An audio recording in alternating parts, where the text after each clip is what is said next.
बहुत बहुत शुक्रिया। नावल फना का 12वां बाब पेशे खिदमत है। इसका नाम है बस्ती में।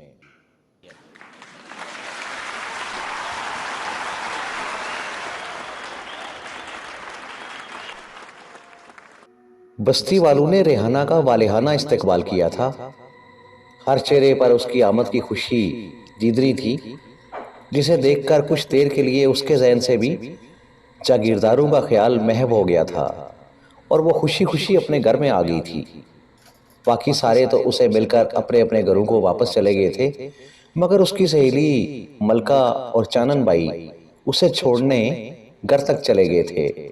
अब रेहाना अपने सहन में खड़ी थी और चानन बाई उसका माथा चूमते हुए दिल आराम से कह रही थी, माशाल्लाह माशाल्लाह, जवानी में मुझ पर भी अल्लाह का बड़ा करम था, पर तेरी थी तो नजर न लगे, इस पर तो नजर नहीं ठहरती। यहाँ चारण बाई ने खुद ही एक मूड़ा खींच लिया और रेहाना से मुखातब होकर कहने लगी, कुड़िए कितना पढ़कर आई है शहर से? इस पर दिलाराम हाथ निचा कर कहने लगी, पूरी 16 जमातें पास की हैं इसने, जो सुनेगा ना चानन हो जाएगा उसे। चानन बाई इस बार रेहाना की तरफ देखकर कहने लगी, अब इसके हाथ पीले कर दे दिलाराम, कोई मुंडा है नजर में? हाय, तकड़े की क्या लोड़ है, मेरी सखी भैन का बेटा जो है शोकता, अल्लाह सुखी रखे उसे। 7 साल से इस घर का चूल्हा नहीं बुझने दिया उसने।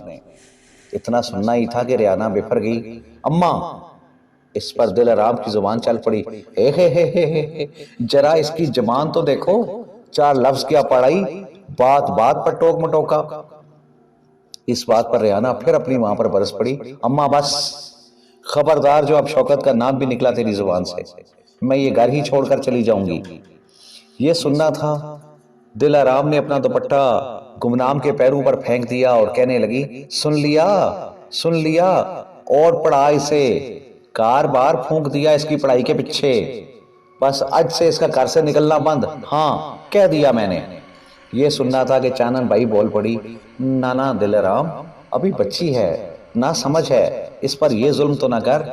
हाय, मैं तो कहते ही हूं, ऐसी बच्ची को पढ़ाना जुल्म है जिसको पढ़ाई नवे हुलारे चढ़ा दे।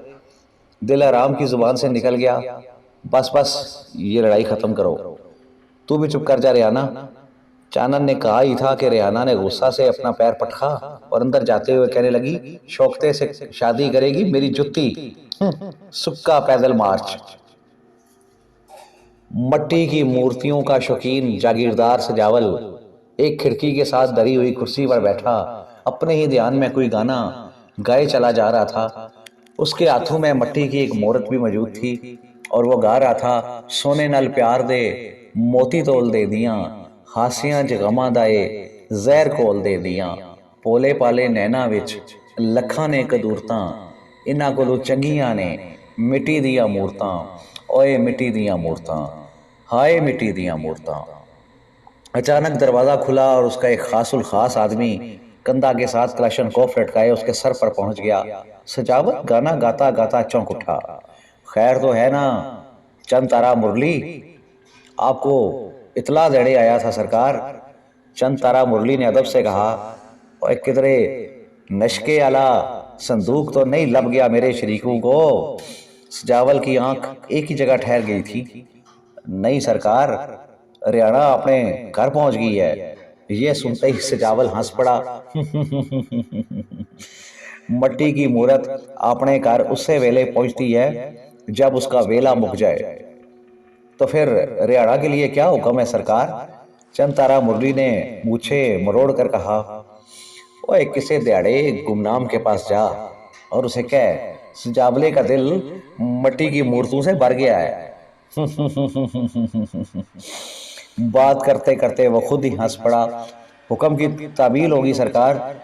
चंद तारा मुरली सीना पर हाथ रखकर मुड़ने ही लगा था कि सजावल को जैसे अचानक कुछ याद आ गया हो और वो अपना एक हाथ उठाकर कहने लगा, ओए खल चंद तारा मुरली, मैंने सुना है उस रोज रेहाना किसी की गाड़ी में नहीं बैठी और एक तांगे में बैठकर अपने घर आ गई।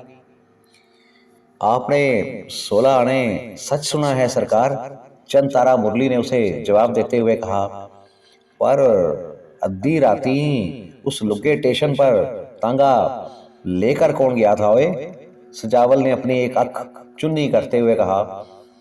अजायब सरकार, आपको तो पता है वो रूप बदल लेने में कितना माहिर है। ये सुनना था कि सजावल अपनी कुर्सी से उठ खड़ा हुआ, फिर एक हाथ उठाकर कहने लगा, दुश्मन पावे कितनी ही शक्लें बदल ले चंद तारा मुरली, मगर उसकी दुश्मनी अपनी शक्ल नहीं बदलती। सलाम अब्बा, सलाम माँ। अपने घर के दरवाजा से अंदर दाखिल होते ही रियाना ने कहा ही था कि उसका बाप गुमनाम खांसता हुआ बोला, ओए क्या हाल है चानन का? मलका ती तो खुश है ना? आ हाय, चाटा चिट्टा हो गया। पर चानन का हाल पूछने का चाह ना गया तेरा।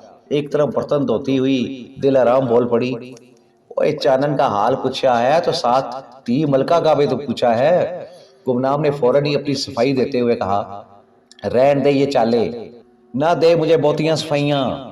जैसे मुझे नहीं पता कि तू चानन के चुबारे पर क्या गुल खिलाता रहा है।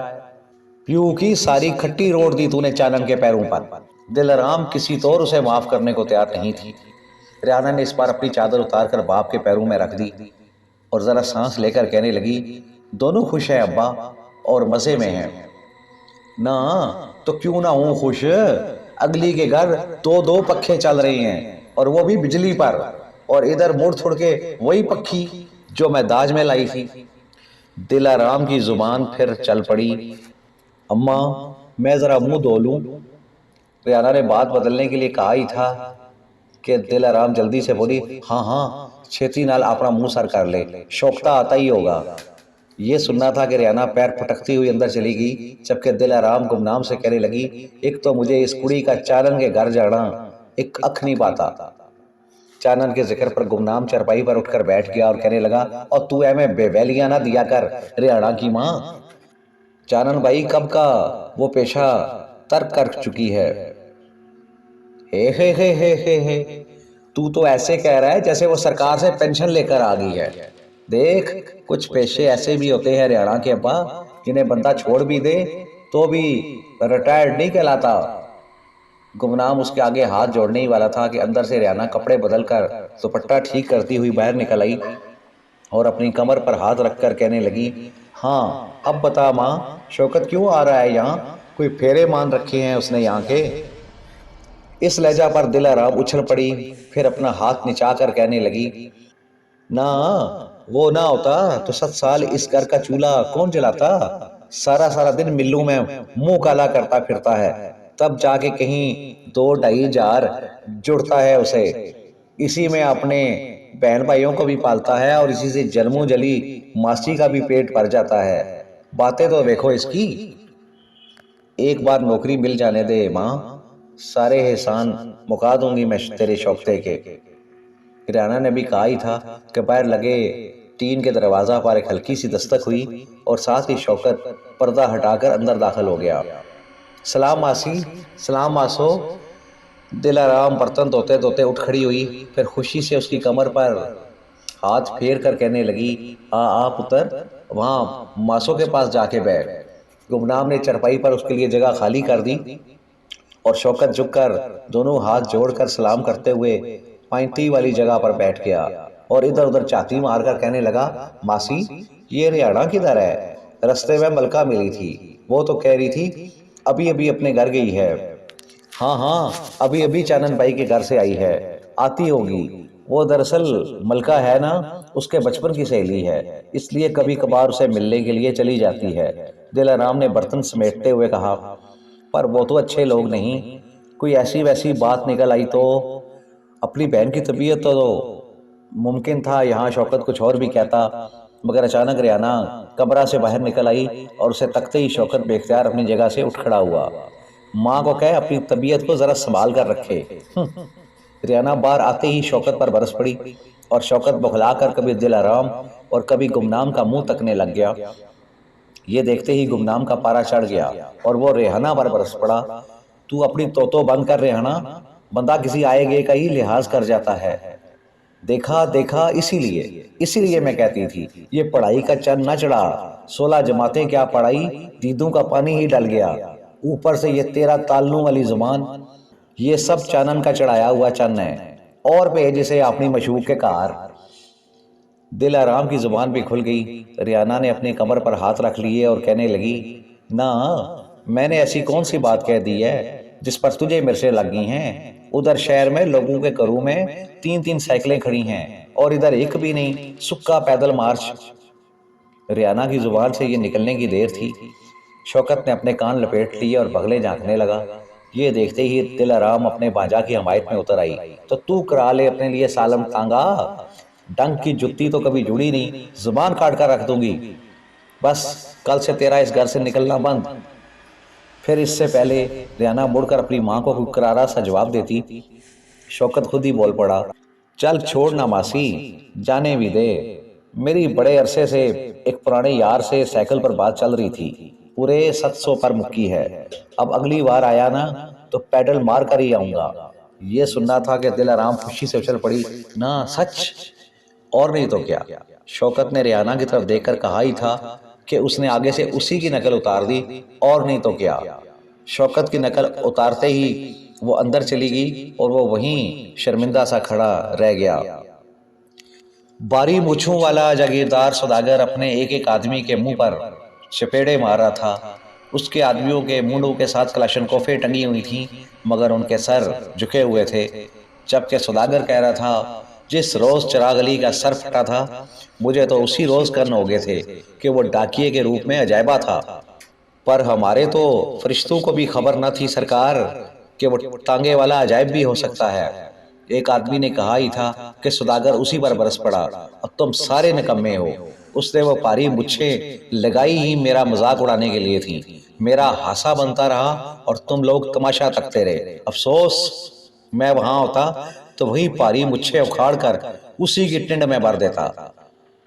अब अजायब के लिए क्या हुक्म है सरकार? एक आदमी ने पूछा ही था कि जागीरदार सौदागर की बारी मुझे फिर फड़क उठी, ओए वही हुक्म है जो गिरगट के लिए है।